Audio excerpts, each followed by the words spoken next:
दोस्तों, आप सबके बीच में हम गायिका नीतूराज ऐसन कांड जौना कांड के सुनने के बाद आप लोगन को रोआ गनगना जाए।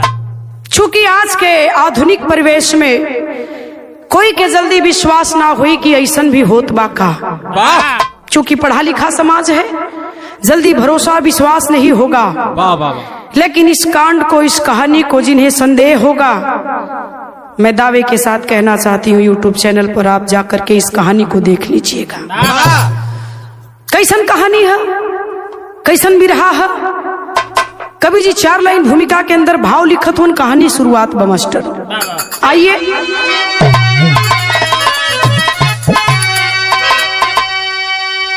लोग बतावलन कि जो जैसा कर्म करेगा वैसा ही फल पाएगा। यही हकीकत है, यही सच्चाई है। कबो मत सोचिए कि हम बुराई करत ही तो हमके अच्छाई मिली।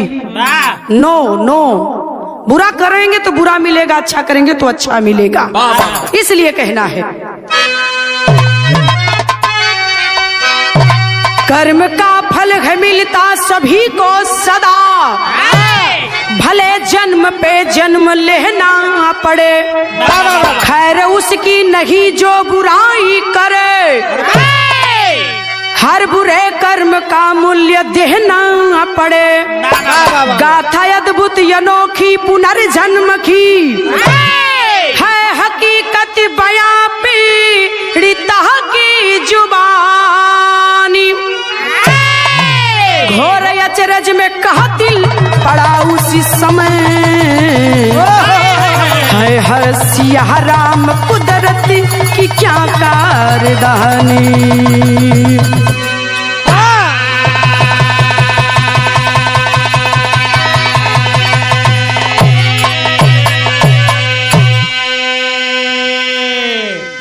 है सिया राम कुदरत की क्या कारदानी।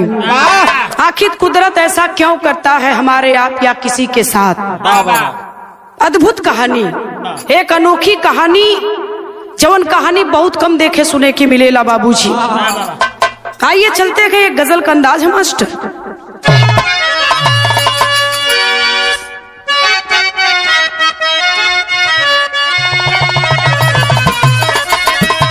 कोनो आशिक मासुका का बात है, कहत है का कहलस। अरे खुद ही वो परेशान है, मुझको आज महाने में। अरे खुद ही वो परेशान है, मुझको आज महाने में। अरे खुद ही वो परेशान है, मुझको आज महाने में। खुद ही वो परेशान है, मुझको आज महाने में। लेकिन अरे बस्तियां जली सारी, मेरा घर जलाने। अरे बस्तियां जले सारी, मेरा घर जलाने में। अरे बस्तियां जले सारी, मेरा घर जलाने में। ए लिए कहल जाला, 2 लाइन भाव यहाँ लिखत है। का लिखलन कवि जी। क्या कहे जमाने को, क्या कहे इस जमाने को। अरे क्या कहे जमाने को, ऐसा कर क्या पहाता है। अरे क्या कहे जमाने को, ऐसा कर क्या पहाता है।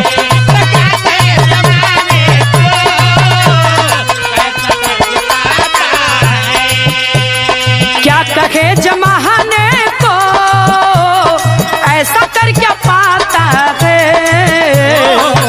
क्या पाता है ऐसा करके जमाना। अरे आदमी ही आदमी को हर वक्त सताता है। अरे आदमी ही आदमी को हर वक्त सताता है। अरे आदमी ही आदमी को हर वक्त सताता है। क्या कहे जमाने को, ऐसा कर क्या पाता कहता है आदमी ही आदमी को हर वक्त सताता है। प्रमाण मिला के जब भी आदमी परेशान हुआ है तो कहीं कुत्ता शेर भालू बानर से ना, आदमी आदमी से परेशान हुआ, आदमी आदमी के देख के जरूरत हुआ, आदमी आदमी के मारत हुआ, आदमी आदमी से सुख भी पावत हुआ। अरे जब सुख पावत हुआ वही से तो वही के फिर देख के काहे गुर्रात हुआ। कहानी शुरू हो गई मास्टर।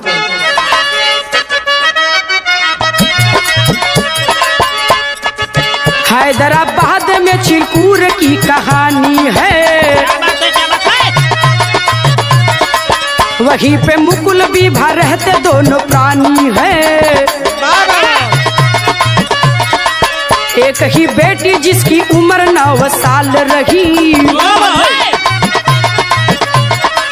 रात को ख्वाब बुरा देखती बेहाल रही। माता पिता भी उसके आदत से लाचार हुए,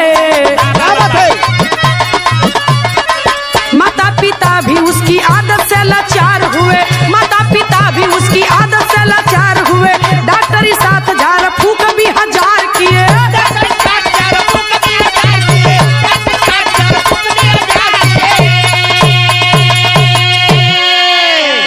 गौर करेंगे बाबूजी। हैदराबाद में चिलकूर की कहानी बा, जहां पर 2 पति पत्नी मुकुल और विभा दोनों प्राणी रहत रहलन। और वह पति पत्नी के बीच में एक बिटिया, जौन बिटिया धीरे धीरे धीरे धीरे 9 साल का भइल है, 9 साल की हो गई मुकुल की बेटी, विभा की बेटी। लेकिन हमेशा हर वक्त कुछ ओके सपना आवा, एक ही सपना उसको बार बार आता था। माई बाप से जब बतावे के सपना ओके रोज आवे, बार बार आवे। विक्रम सर विक्रम सर विक्रम सर करके वह नाम लेकर के सोती थी और उठ जाती थी। सुतल सुतल रहे, अचानक उठे विक्रम सर करके। माई बाप लाचार हो गई ना, झाड़ फूक। हमारा हिंदुस्तान में ओझन कभी कमी ना है। दवाई दर्पण तो करीब करल लोग, लेकिन दवाई के साथ साथ तनी ओझाई पर भी विश्वास करलन, ओझैती भी करावे लगलन। तो कहानी आगे बढ़ल मास्टर। एक लाइन बिरहा में बड़ा सुंदर भोजपुरी आजकल का तर्ज नहीं की चलल है मास्टर, का लिखल गई।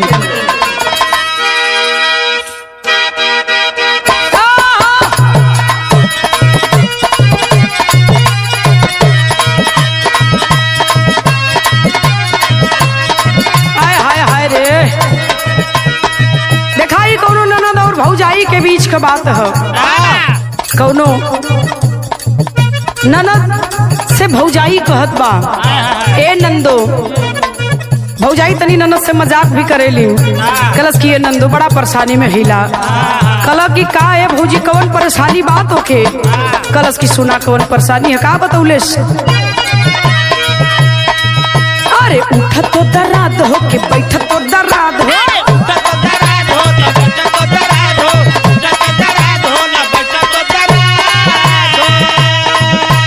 बाड़े नीर दैया दैया हमारो मराद हो,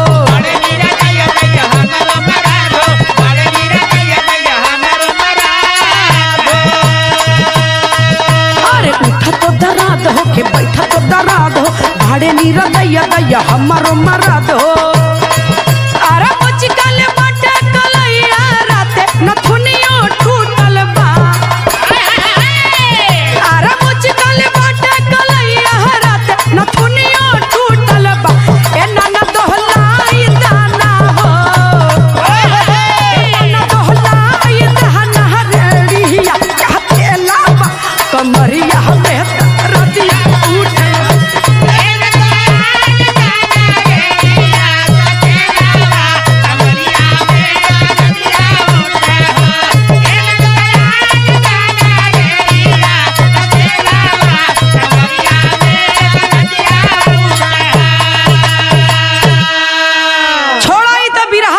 हो, लेकिन फर्ज पे आजा बिरहा के अंदर कवि जी भाव का लिखलन आवा।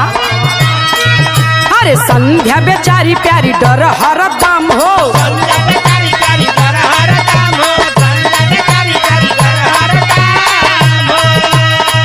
अरे माई बाबू सोच धैल बराम हो,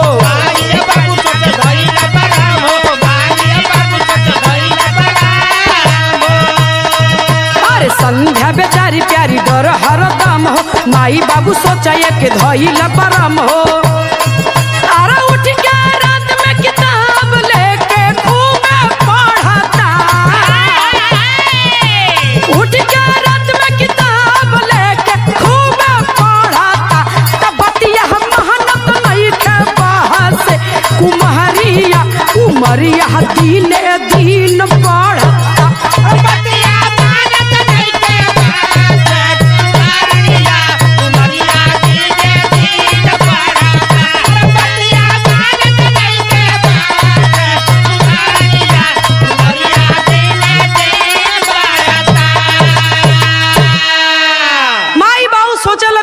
भूत परे धैले ह कई बरम तना धलस परेशान हुआ। कौन माँ बाप होगा जो अपने औलाद को लेकर परेशान नहीं होगा बाबूजी। माई बाप परेशान हो लगलन कि आखिर मेरे बिटिया एक बिटिया के भयल का लगल देखावे सुनावे झाड़ फूक करावे बरम धैले भूत धैले चुड़ैन धैले। धीरे धीरे धीरे धीरे देखावो सुनावत लाचार हुए लगलन। भयल का मास्टर तरी संगीत बदल गई।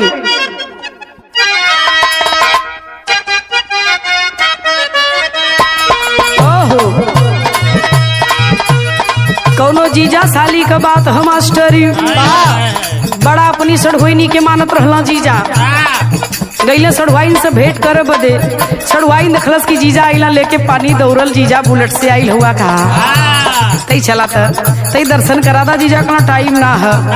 कल अरे का भौकाल बनाओ तो तई चला गईल मेकअप वेकअप करे लगल। जीजा कहलन का कहले रहलन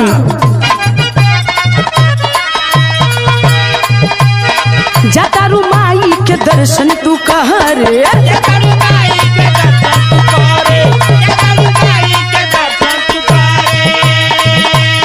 कहे के लगलू हो सजे संवारे,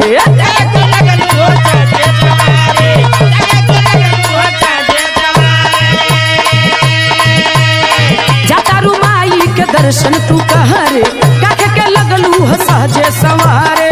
रील बनी मंदिर के गेट पर जीजा, वीडियो बना के डाल नेट पर जीजा, बुलेट पर जीजा हो बुलेट पर जीजा, बुलेट पर जीजा हो बुलेट पर जीजा, अरे ला चला घुमाता बुलेट पर जीजा।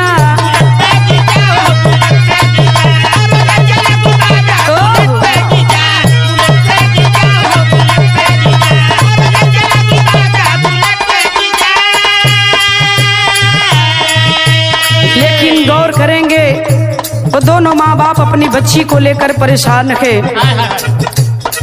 का भई मास्टर कारण कवन जवन एक डेरा हवे,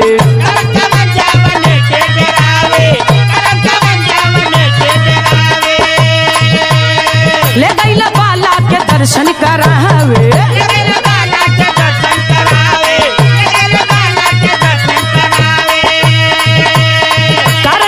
जवन एक डेरा हवे, ले गईला बाला के दर्शन करावे।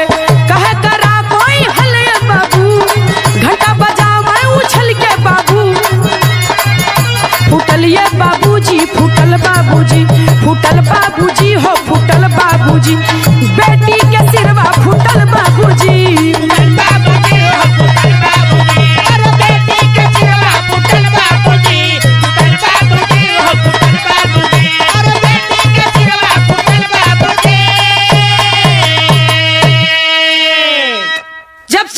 से ओझाई सोखाई करा के परेशान हो गईलन तो सोच गिला के तनी दर्शन उर्शन करा दी चल के कहीं देवी देवता का जनी भगवान का कोनो दैविक प्रकोप हो तो दर्शन डलिया कोनो मन मनौती मनले हो भुला गल हो तो दर्शन डलिया करा दे तो काजरी हमार बेटी ठीक हो जाए। बड़ा परेशान हो गईलन दोनों पति पत्नी वो बिटिया के लेके अपने ए बाबू लेके चलल हुआ दर्शन करावे। और जब जैसे ही उछड़ के घंटी बजावा जात वो लड़की के लेके तब तक वो लड़की के सर में घंटा से चोट लगल और लड़की का सर फूट गल। और जब लड़की का सर फूटल तर तर तर ब्लड निकले लगल। तब भयल का मास्टर टेरी में कभी जी लिखत हुआ नावा, अरे बेहोशी में गिरल बाह बिटिया, अरे बाबू बेहोशी में गिरल बाह बिटिया तो विक्रम सर हुआ हत्या का कमरे दोषी अर हो दोषी अर हो बेहोशी में गिरल बा बिटिया विक्रम सर हुआ हत्या का हमरे दोषी हो बेहोशी में गिरल बा बिटिया विक्रम सर कपड़ा फुटते लड़कियां चिन्हे से माई बाप के इनकार कर देले से। कौन है आप लोग? मैं नहीं जानती। विक्रम कहाँ है? विक्रम सर कहाँ है? मुझे विक्रम सर से मिलना है। विक्रम का नाम रटे लगल लड़कियां माई बाप के चिन्हे से इनकार कर दिलस। कहलन के रे बेटी मैं तुम्हारा पिता, ये तुम्हारी माँ का, तुम मेरी बेटी हो। कहला ना ना ना मैं आपकी बेटी नहीं, आप मेरे बाप नहीं। कहाँ है विक्रम सर? मुझे विक्रम सर से मिलना है। बहुत जल्दी मिलावा। गीत बदल गई मास्टर का भैल।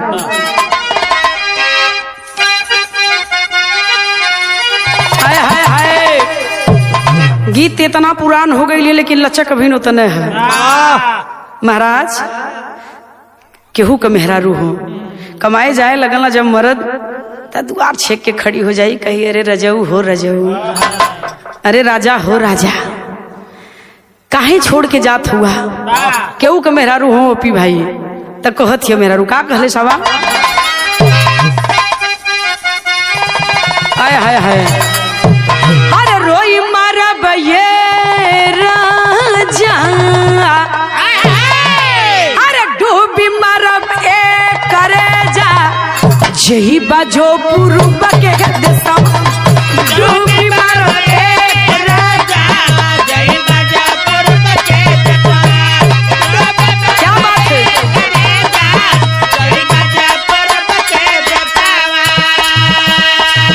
वही पूर्व देशवा में बस बंगली निया हो, वही पूर्व देशवा में बस बंगली निया हो, वही पूर्व देशवा में बस बंगली निया हो। जहाँ दुआ चलाई मतिया मारी ली गए राजा, जहाँ दुआ चलाई मतिया मारी ली गए राजा, जई बाजो पूर्व के दसवा डूबी मारब ए राजा, जई बाजो पूर्व के दसवा डूबी मारब ए राजा, जई बाजो पूर्व के दसवा डूबी मारब ए राजा, जई बाजो पूर्व के दसवा। छोड़ दा बिरहा में कवि जी भाव लिखत वन का भइल मास्टर?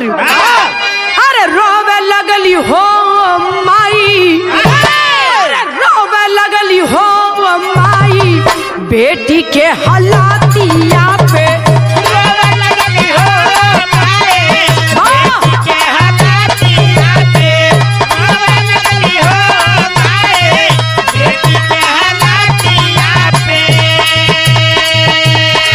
संध्या का खेली सत्या मानक मरी बहतिया के, संध्या का खेली सत्या मानक मरी बहतिया के, रोवे लगली हो माई, बेटी के हालातिया पे रोवे लगली हो माई, बेटी के हालातिया पे रोवे लगली हो माई, बेटी के हालातिया पे। माँ बाप दोनों अपनी बेटी को कलेजे से लगा करके गिड़गिड़ात रहे, रो रहे हैं छाती पीट पीट करके। क्या हो गया मेरी बेटी को? आखिर बात का है सुने बाबूजी। हैदराबाद घर नहमा प्रियंका कुमारिया हो, हैदराबाद घर नहमा प्रियंका कुमारिया हो, हैदराबाद घर नहमा प्रियंका कुमारिया हो। 24 वर्ष उम्र हमारी करी हम नौकरिया हो, 24 वर्ष उम्र हमारे करी हम नौकरिया हो, 24 वर्ष उम्र हमारे करी हम नौकरिया हो। लेकिन हम छोड़बा नहीं विक्रम सर घातिया हो,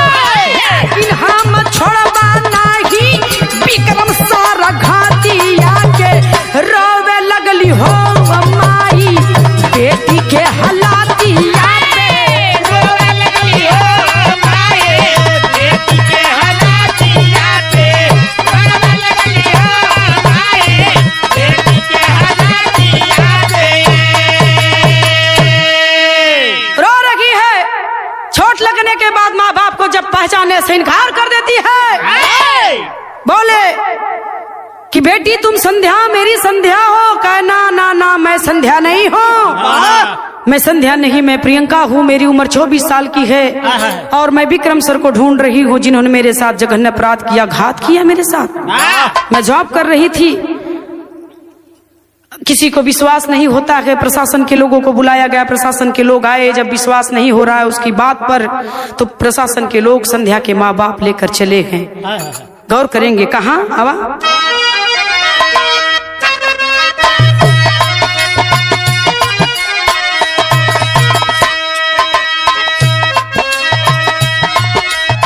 सबसे बाता के बाता पुलिस लीवा के साथा, पुलिस लीवा के साथा राती राती गईली वहाँ आया जी। लूटली चहल खाती रोई हम छछो पाती, रोई हम छछो पाती घाटी लगाई जई है चबाया जी। कामी कसाई भैला नीचा निचताई कैले, नीचा निचताई कैले दिहल मुहाई मुहदा बाया जी। जब बंदा भैली सासा हमारी उठा के लासा, हमारी उठा के लासा पस दिहल बाटे दफा नाया जी। लेकर के सबको साथ पुलिस के लोग प्रशासन के लोग चले गए वहां। रातों रात जब पहुंचला वहां विक्रम से मुलाकात भइल, वही घर वही मकान वही विक्रम। बोल पड़ी यही विक्रम यही मकान इनका है। सब कुछ पहचान गई है, सब सारी हालात को बताती है कि मैं इनके साथ इनके ऑफिस में जॉब करती थी और इन्होंने मुझे धोखे से बुलाया और प्रमोशन करने के लिए बुलाया मुझे। और जब मैं गई वहां पर इन्होंने घात लगाया, मेरा बलात्कार करना चाहते थे। और जब मैं इनकी बात को नहीं मानी तो जबरदस्ती इन्होंने किया मेरे साथ। और उसके बाद भी जब इनकी तमन्ना पूरी नहीं हो पाई तो तकिए से मेरा मुंह दबा करके इन्होंने तब तक दबाए रखा जब तक कि मेरे प्राण निकल नहीं। और जब मर गई तो मेरे मरने के बाद मेरी लाश को इन्होंने दफन कर दिया। बोल पड़े प्रशासन के लोग, कानून सबूत मांगता है, कैसे तेरी बात का भरोसा किया जाए, कैसे विश्वास किया जाए। ये तू झूठ बोल रही है, गलत कह रही है। कलश की अगर मैं गलत कह रही हूं तो मैं प्रमाण देना चाहती हूँ। क्या प्रमाण तेरे पास है, क्या प्रमाण देना चाहती है, हकीकत क्या है। गौर करेंगे बाबूजी, पापड़ के अंदर भाव के बिजली खत होना आवा।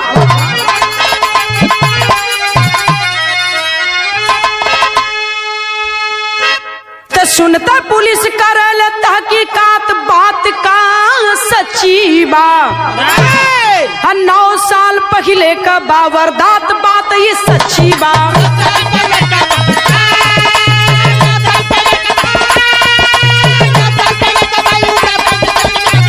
क्या बात है?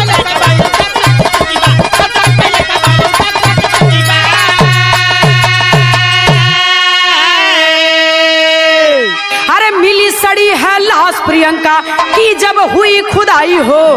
अरे विक्रम गुनाह कबूल किया है जब लाठी घर आई हो। हैदराबाद का ये घटना विख्यात बात ये सच्ची बात। वैज्ञानिक भी खाला सुन के मात बात ये सच्ची बात।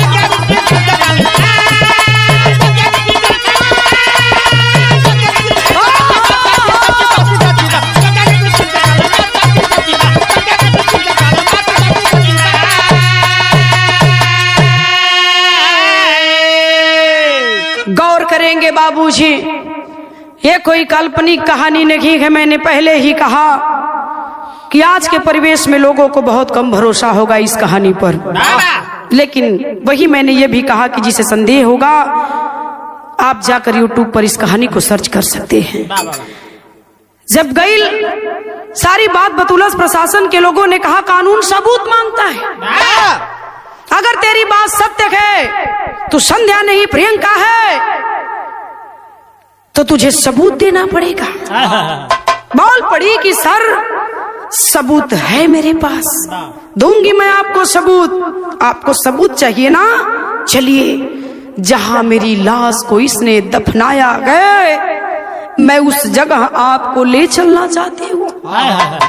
इसने मुझे जब तक याद दबा कर मेरी जान ले लिया तो मेरी लाश को दफन किया गया यही बगल में, और आज 2 साल 3 साल नहीं 9 साल हो गया। चलिए मैं ले चलती हूँ। लेके गई, और जब ले गई जहां वह नीच विक्रम कमीना प्रियंका की लाश को दफन किया था, जब खुदाई भइल तो लाश वही प्रियंका जहां बताती है कि यहाँ खोदिए सर, यही मेरी लाश दफन किया है। और वहां प्रशासन के लोगों ने आदेश दिया, खुदाई हुई तो उसकी लाश वहीं से मिलती है। मान गए लोग, वैज्ञानिक भी मात खा गया। जहां हमारा देश, ये विश्व इतनी खोज कर रहा है, वहीं जब इस पुनर्जन्म की कहानी मिली जिसे संध्या बनकर के आई, प्रियंका ने अपनी बात को बताया कि मैं अगले जन्म में प्रियंका थी, इस जन्म में संध्या बनकर के आई हूँ। यही हकीकत है, यही सच्चाई है। और जब लाश मिली उसकी वहीं पर जो लाश सड़ चुकी थी, तब लोगों को भरोसा हो गया, विश्वास हो गया कि ये सच है। हुआ क्या मास्टर? आल्हा से प्रमाण है।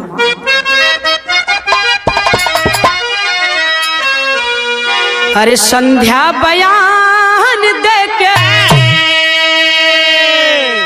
संध्या ने बयान दे करके कातिल विक्रम चंद्रा को जेल की काल कोठरी में बंद करवाया।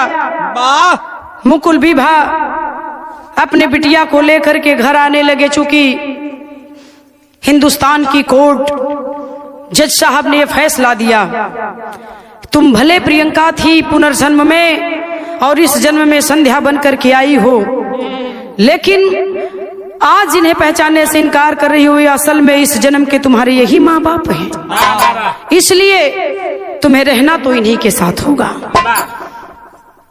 अपने हत्यारे को, विक्रम चंद्रा को जेल की काल कोठरी में बंद करवाती है, जो आज तक जिसकी जमानत नहीं हुई है। और संध्या अपने माँ बाप के साथ उनके घर पर चली आती है, जिनकी वो बेटी थी इस जन्म की। तो खड़ी के अंदर कवि जी भाव लिखे मास्टर, हुआ क्या?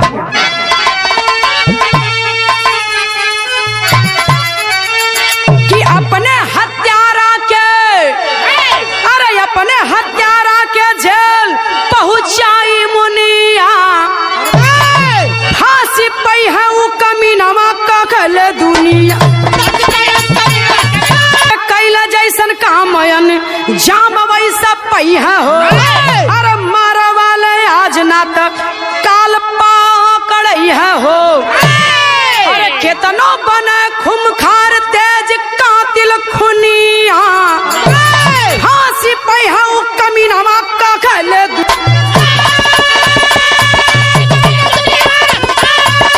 अरे हैदराबाद चिलकुर का नाजू का इजहार हो, अरे टीवी चैनल पत्रिकाओं छपल बाया खबर हो, बेटी संध्या स्वस्थ बाटी आ जाए ही जुनिया, फांसी पई है वो कमीनवा कखल दुनिया।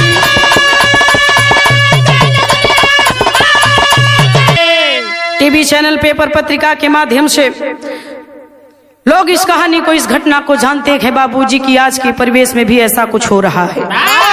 ये सच्ची कहानी है। आज भी बेटी संध्या अपने माँ बाप मुकुल विभा के साथ उसी हैदराबाद में रहती है। ऐसे गुनहगार को फांसी होनी चाहिए, कहले की है मतलब है। कहानी यही खत्म होती है।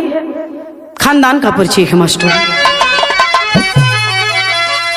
गुरु बिहारी गुरु रमन, फिर फूला फूल गुलशन में, श्यामा सीताराम भरत जी विश्वनाथ के मन में, बेहोशी में गिरल बा बिटिया, नीतू सिया राम का केसव बने पड़ोसी, बेहोशी में गिरल बा बिटिया।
अच्छा मित्रों, आइए एक ऐसा कांड हम सुनाने जा रहे हैं बाबा जो पूरे भारत देश को झकझोर करके रख दिया। बाबा नहीं होना चाहिए ऐसा, कहना है भूमिका के माध्यम से। बाबा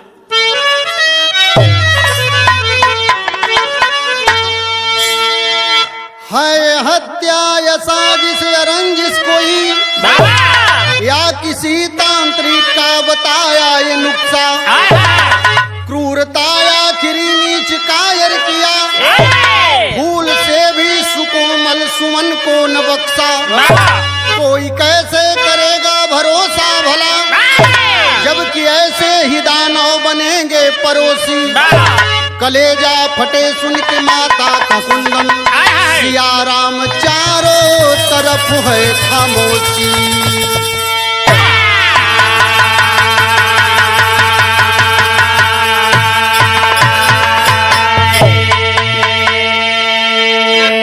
जो भी सुना या वाक है, हत्या कहें, साजिश कहें बाबा या कोई रंजिश, क्या कहा जाए, सारे लोग शोकित हैं। गजल के लाइन में कहना है मास्टर, बाबा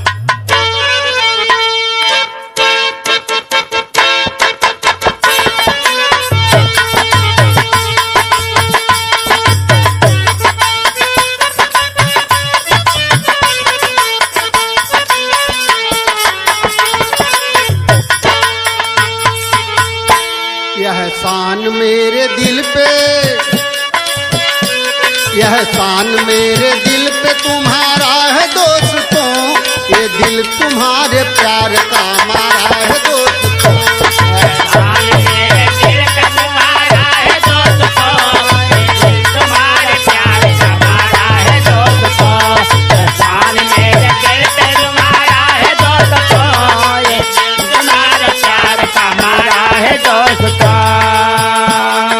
लेकिन इस हैवानियत को देखने के बाद हमें बाध्य होकर के लिखना पड़ा। बाबा किस पे करे भरोसा कोई खास ना रहा, किस पे करे भरोसा कोई खास ना रहा, ऐसा भी हो जाएगा विश्वास ना रहा।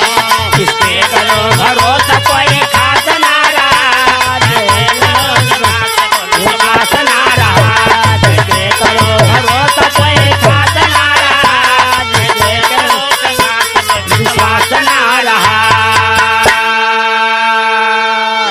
जो भी सुना देखा इस कहानी को, इस कहानी के बारे में पढ़ा, सभी लोगों ने कह दिया किस पे भरोसा किया जाए, बाबा जब ऐसे लोग भी इतनी नीचताई पे उतर सकते हैं। बाबा कहानी की शुरुआत होगी मास्टर, कहना है,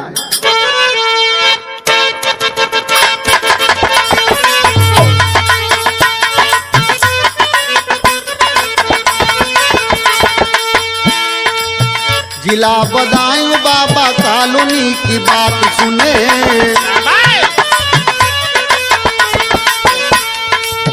वहीं के नाई साजिद जावेद की वाहियात सुने।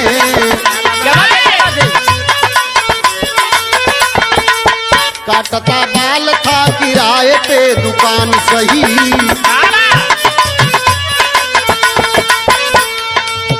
पड़ोसी विनोद सिंह का पास में मकान वही,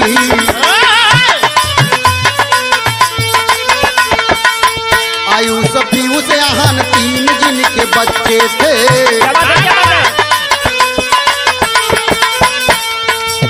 तीनों साजिद के बिल्कुल करीबी और अच्छे थे। उन्हीं से सब दिना वो बाल कटाया करते, प्यार से उनको भैया कह के बुलाया करते।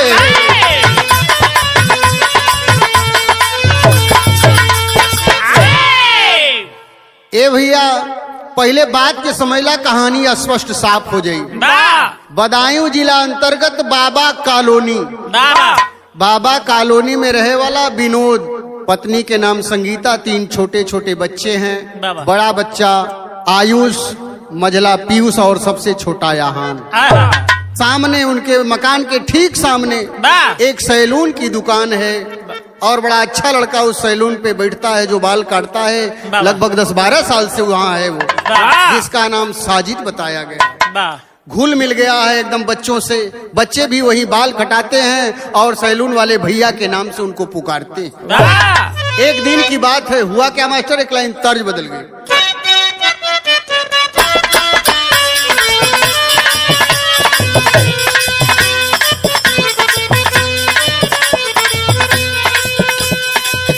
हम तो तोर गई हो सुनर पर पौनी हो,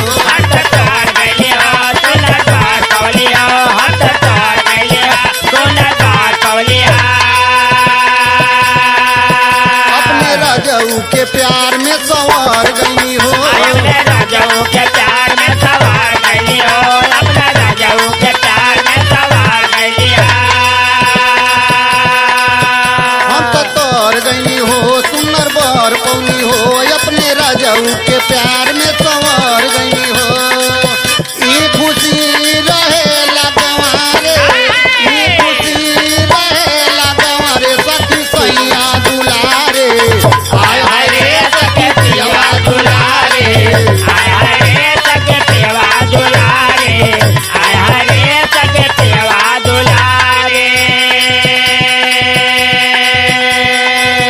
भैया हो बात के समझला, बड़ा प्रेम बा जावेद से, बड़ा प्रेम बा साजिद से, वो परिवार के। एक दिन के बाद यही 19 मार्च के कहीं पहले 7-8 बजे ही दुकान बंद करके साजिद पहुंच गए विनोद के घरे। संजोग से विनोद ना हुआ, उनकर पत्नी संगीता ही, और संगीता से जाके खे बात कहलन। का कहलन मास्टर? 19 मार्च मंगलवार कई सुनाई जहार, 19 मार्च मंगलवार कई सुनाई जहार, 19 मार्च मंगलवार कई सुनाई जहार। आके साजिद विनोद घरे कहल तीखा, आके साजिद घरे विनोद घरे कहल तीखा, आके साजिद घरे विनोद घरे कहल तीखा। 19 मार्च मंगलवार कई सुनाई जहान, आके साजिद विनोद घरे कहल तिखार। बीबी बा गर्भवती मजबूरी, कुछ पैसा जरूरी, देदा हो कुछ पैसा जरूरी, देदा हो कुछ पैसा जरूरी, देदा हो कुछ पैसा जरूरी।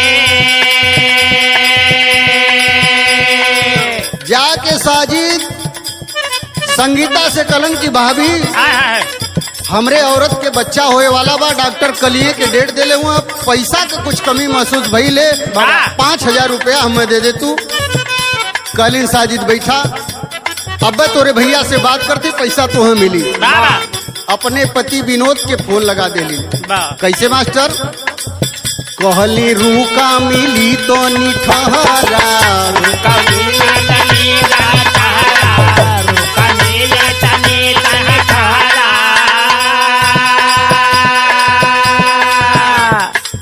सुनते सोचिन ऊपर गईल बहारा, तो साचिनो पर गैला बहारा, सोच साचिनो पर गैला बहारा। कहली रूका मिली तो निठहरा, सुनते सोचिन ऊपर गईल बहारा। जाके बचवन के साथे ये कोरी, लेके बचवन के साथे ये कोरी, कुछ पैसा जरूरी, देदा हो हो कुछ पैसा जरूरी, देदा हो कुछ पैसा जरूरी, देदा हो कुछ पैसा जरूरी।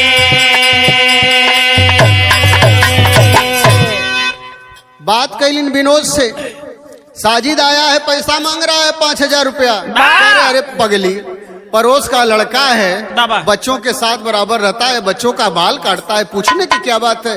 जब इस हालात में है तो दे दे 5000 रुपया उसे।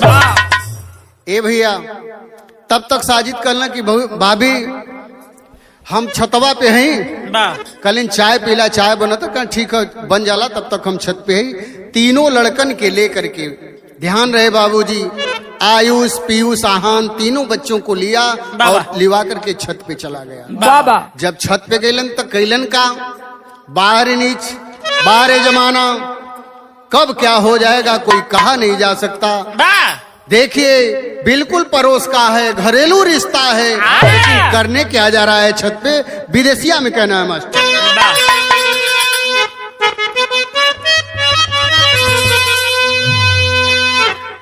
तो संगीता बनावे चाय, साजित रचाऊ पाय, कहाँ भाभी छातावा पे करी लाया रमावा। तीनों लड़िकन के साथ ऊपर गए करत बात, जाके भारी घात वही किया कै कामीनावा। बाबूजी छत पे गया तीनों बच्चों को लेकर के, याद रहे सबसे छोटे बेटे से कह रहा है, क्या कहा, आहन तू पानी लाना, पीयूष दुकानी जाना, अलाना एक गुट खाथ, माया कुछ धाना। छोटे बेटे से कह रहा है कि आन नीचे से एक गिलास पानी ला बेटा। बाबा मझले बेटे पीयूष को कह रहा है कि ले है ये पैसा, एक गुटखा लेकर के आ बेटा। याद रहे बाबू अबोध बालक हैं तीनों।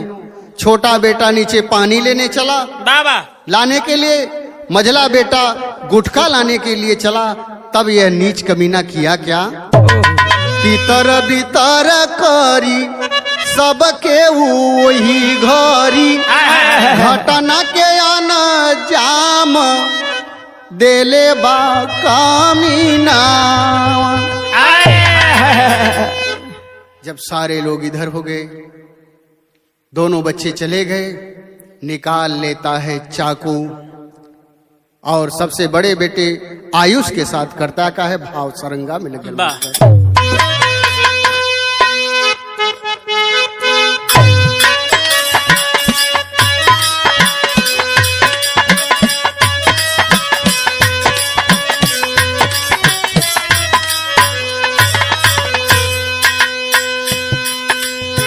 नीचे मतारी उनकर चाय बनावत रहली, चाय बनावत रहली, ऊपरा के सुनाई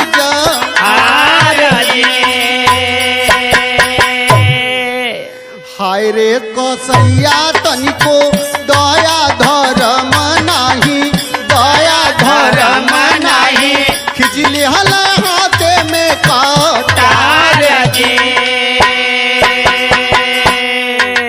संगीता नीचे चाय बना रही है उसी साजिद के लिए, और साजिद उसी के बड़े बेटे की हत्या करने जा रहा है। कहाँ जा रहा है जमाना, आए विधाता क्या हो रहा है आज दुनिया में।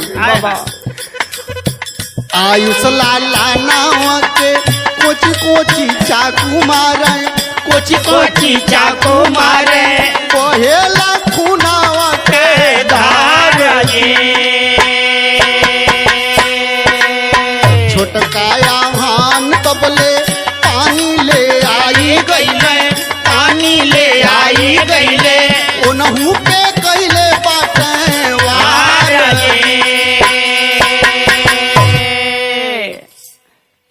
ए भैया बड़े बेटे का सर से धड़ अलग कर दिया। तब तक 2 मिनट से 5 मिनट के बीच में छोटा बेटा जिसे पानी लेने के लिए भेजा है आहान, गिलास का पानी लेकर के छत पे पहुंचा, पकड़ लेता है। आवाक है वो बच्चा, देखा भाई कटा हुआ है, दूसरा वार कर दिया नीच कमीना, छोटे बेटे का भी सर धड़ से अलग कर दिया। तबले काभल मास्टर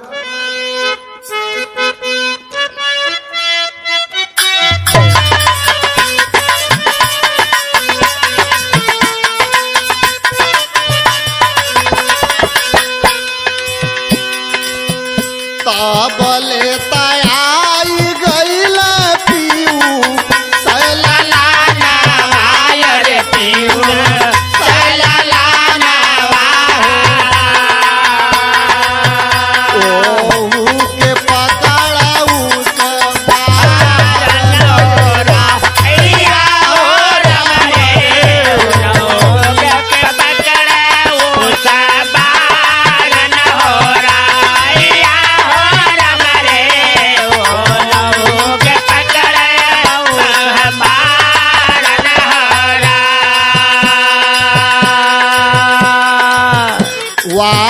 से घायल होके भागा लय बहारावा अरे भागा ले बहारावा माई से कैलही जहार नयरा भैया हो रमरे माए से कैलाई जारन हो रा भैया हो रमरे माए से कैलाई जारन हो रा काट डाला दोनों बेटों को। हाय हाय हाय तब तक गुटखा लेकर के बीच वाला लड़का पीयूष पहुंचा है। सैलून वाले भैया गुटखा रहा तब तक सामने देखा दोनों भाइयों की लाश पड़ी है। हाय हाय हाय हद कर दिया कसाई, दौड़ा करके पीयूष को पकड़ना चाहा, बाबा वार भी किया, हाथ पे चोट आई, लेकिन वो लड़का भयभीत भागते हुए नीचे आया और आकर के माँ से सारी बात बताया। वाह। सुनले का देरी रह ले भैया, बाबा जवन माई वो कमीना के चाय बनाओ तीन पिए बदे, उस कमीने ने उस माँ की दुनिया उजाड़ दिया। दौड़ करके छत पे जाती है, हल्ला करती है, शोर मचाई। टेरी में कहना है मास्टर,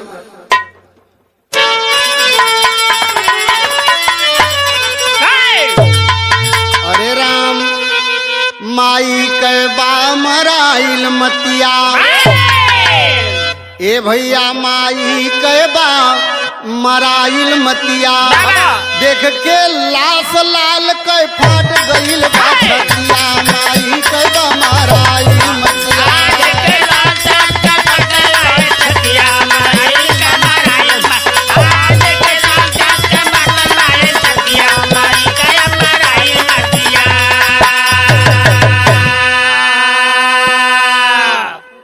माँ पहुंचती है और जेव ही देखी दोनों कलेजे के टुकड़ों की लाश पड़ी है। छाती पीट पीट करके चिल्लाने लगी, बचाओ बचाओ बचाओ।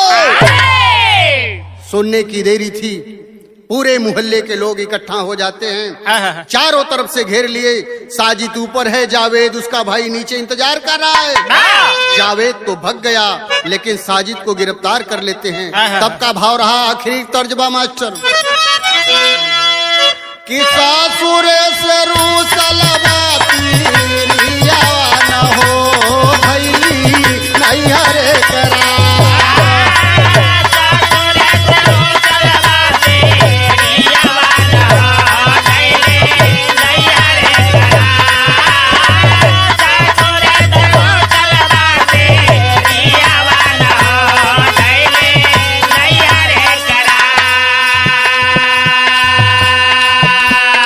लेकिन भयल का पूरा तय जावेद साथे घातिया न हो, भाग लगल बौखला।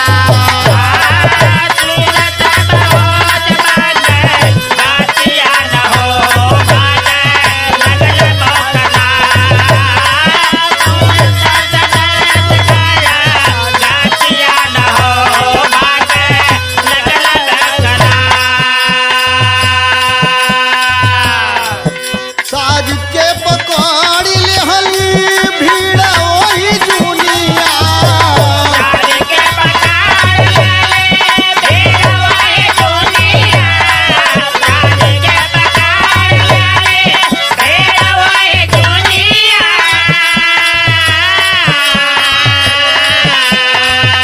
आइली पुलिस लेके चल साथ खुनिया।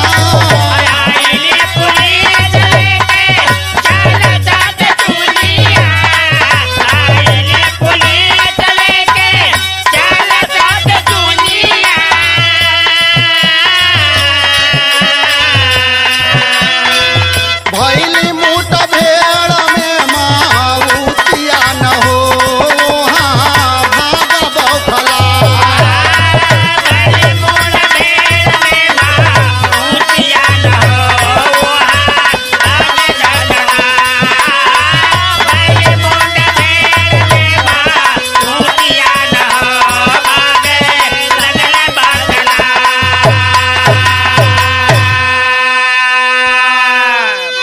शोर मचाने का परिणाम रहा, साजिद को भीड़ ने पकड़ लिया। पुलिस को फोन किए, पुलिस वाले आ गए। साजिद गिरफ्तार हुआ और पुलिस लिवा करके थाने जा रही थी। प्रमाण मिलता है साथियों, पुलिस वालों से भी हत्थापाई करके भागना चाहा, इनकाउंटर हुआ और मारा गया। लेकिन हुआ क्या, पहपट में कहना है मास्टर। दुई बेटवन के लाश ले तड़प माई शंका भारी बा, खास पड़ोसी बनी गईल कसाई शंका भारी बा।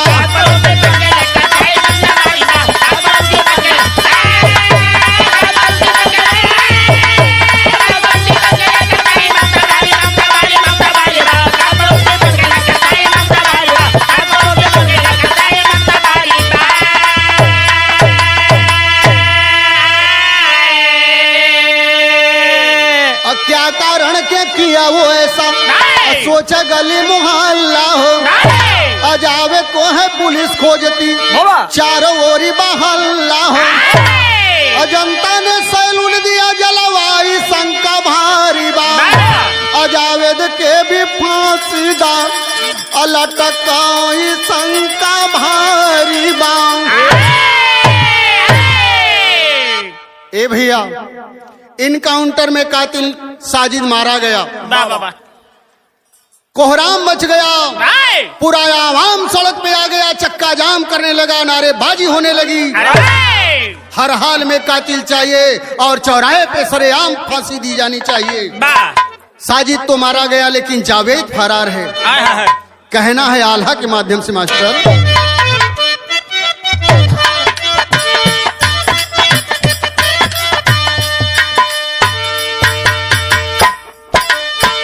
कोई कह साजिश, कोई जालमा जहब पे भैया, कोई कह साजिश, कोई जालमा जहब पे भैया, कोई कह साजिश, कोई जालमा जहब पे भैया। तर तर लोग यानो मान हो लगा, तर लोग यानो मान हो लगा, तर लोग यानो मान हो लगा।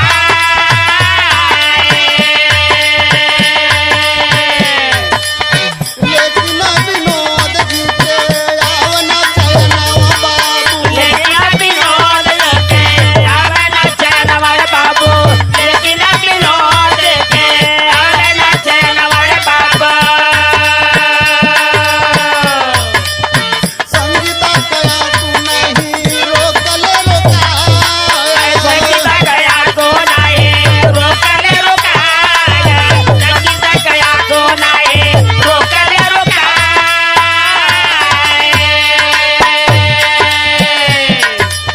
नेक जकर साथे कैली काइला उघतिया बाबू, लेकिन जगह साथे कैली गाइला उगतिया रे बाबू, लेकिन जगह साथे कैली गाइला उगतिया रे बाबू।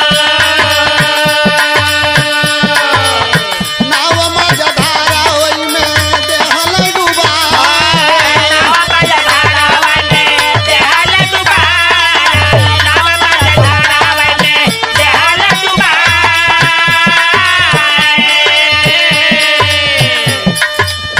जावेद फरार पुलिस खोज दिनो रतिया भैया, जावदा फरार पुलिस खोजरा तो दिलवार भैया, जावदा फरार पुलिस खोजरा तो दिलवार भैया। खबर खबर सोशल मीडिया पे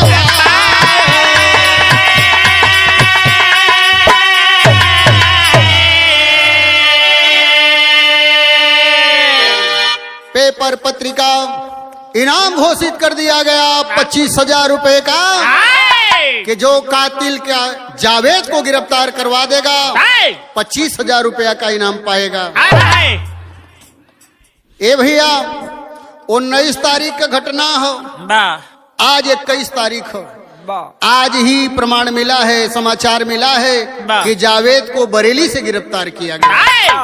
पुलिस पूछताछ कर रही है, लेकिन कहना है क्या यही मानवता है, क्या यही इंसानियत है? जब ऐसा ही होगा तो भला कौन सुरक्षित है इस जहां में।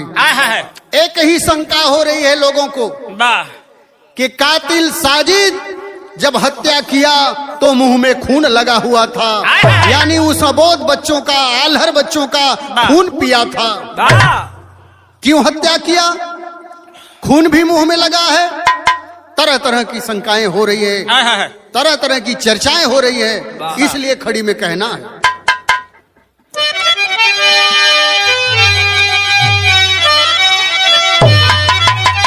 करके हत्या पापी पियल उनकर खूना सुना, यही से शंका सबके उठेला ई मनावा सुना।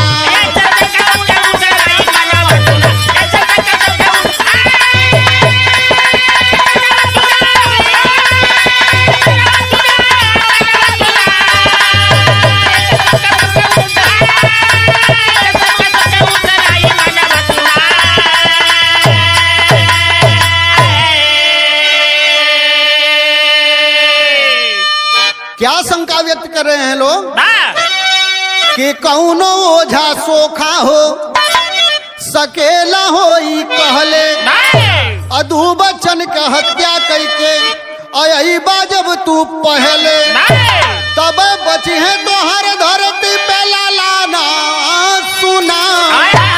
यही से शंका सबके उठेला ई मनावा सुना।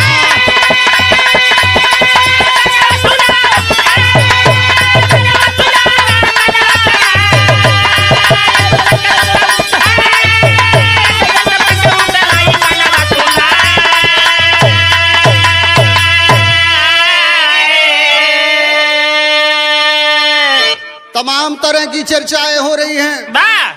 साजिद झूठ बोला था, पता चला उसकी पत्नी गर्भवती नहीं है। कुछ लोग कह रहे हैं हो सकता है गर्भवती हो, उसके 2 बच्चे पहले मर गए थे, तो कोई तांत्रिक बताया होगा कि बच्चों की बलि करके खून पी लेना, हो सकता है इसलिए कत्ल किया हो। या फिर कुछ लोगों का कहना है कि चुनाव सर पे है तो नेताओं की भी कारदानी हो सकती है। जो भी हो, जैसा हमने सोशल मीडिया, अखबार, अन्य जगह पाया वैसा मैं बता रहा हूँ। बरेली से गिरफ्तार हुआ जब उसका भाई जावेद, अब असली राज वही खोलेगा, इसलिए कहना है कि बरेली से भइले जावेद गिरफ्तार हो, अब है सुलझ है अब हत्या वाला तार हो।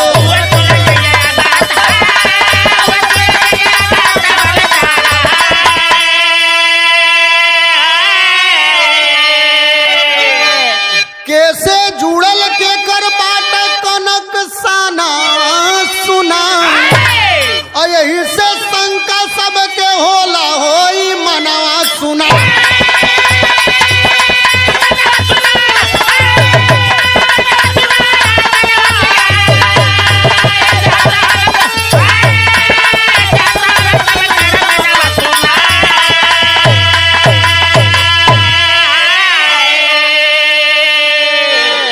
हत्याकांड पहेली बना हुआ है। बड़े अच्छे संबंध साजिद और विनोद के। बच्चे भैया भैया कहा करते थे। संगीता ने चाय भी पिलाया, 5000 रुपया भी दिया, उसके बाद भी अचानक हत्या क्यों किया किसी के समझ में नहीं आ रही है बात। आशा है जावेद को गिरफ्तार किया गया है, जावेद ही इस तार को, इस गुत्थी को सुलझा दे। आखिरी में कहना है खानदान का परिचय, कहानी समाप्त। तो गुरु बिहारी गुरु रमन, ऐसे भी नीच वतन में श्यामा सीताराम भरत जी, विश्वनाथ धड़कन में अमाई कैबा मराइल मतिया, लेखनी सिया राम का